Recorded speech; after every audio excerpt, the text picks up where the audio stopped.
Je te propose aujourd'hui de parler du sureau. Qu'est-ce qu'on peut faire avec ces petits fruits noirs?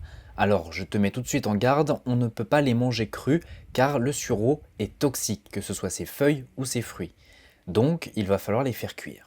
Celui qui nous intéresse, c'est le sureau noir. Il ne faut pas le confondre avec le sureau Yeld qui, lui, est totalement toxique, même cuit. Tu pourras facilement le différencier parce que le Yeld, lui, est annuel, alors que le sureau noir est un arbre, et donc tout simplement, s'il y a un tronc et que tu vois qu'il est assez grand, c'est que ça fait plusieurs années qu'il est là, donc tu peux y aller. Qu'est-ce que l'on peut faire avec ces fruits? Eh bien, tout simplement, on peut faire de la confiture, de la gelée, du sirop, du coulis, du vin ou de la liqueur. Ça fait beaucoup d'utilisation et je peux pas tout te présenter aujourd'hui. Et d'ailleurs, c'est pas forcément le sujet de cette vidéo. Aujourd'hui, je vais plutôt te présenter comment tu peux les conserver. Parce que pour ma part, je n'ai pas le temps de m'en occuper tout de suite de ces fruits, donc je vais te montrer comment on peut les garder et s'en occuper plus tard. Donc pour commencer, il faut qu'on aille récolter les fruits. On prend que ceux qui sont bien mûrs, les noirs, et on ne touche pas au rouge. On attend qu'ils deviennent bien mûrs pour pouvoir les récolter à leur tour. Et c'est là où il faut un petit peu de patience, car récolter toutes ces petites baies peut être un petit peu fastidieux, mais tu verras, ça en vaut le coup. Pour ma part, je n'ai pas récolté tous les fruits car je n'ai pas eu le temps, mais ce n'est pas grave car on va les conserver, donc je pourrais en rajouter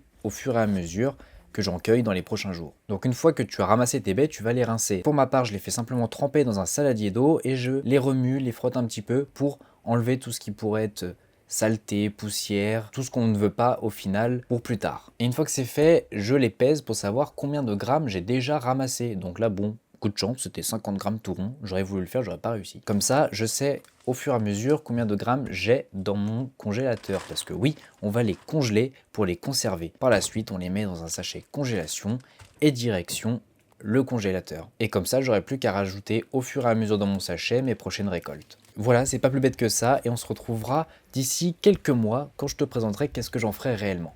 Je sais pas encore si je vais en faire du sirop ou de la liqueur. Peut-être les deux, qui sait.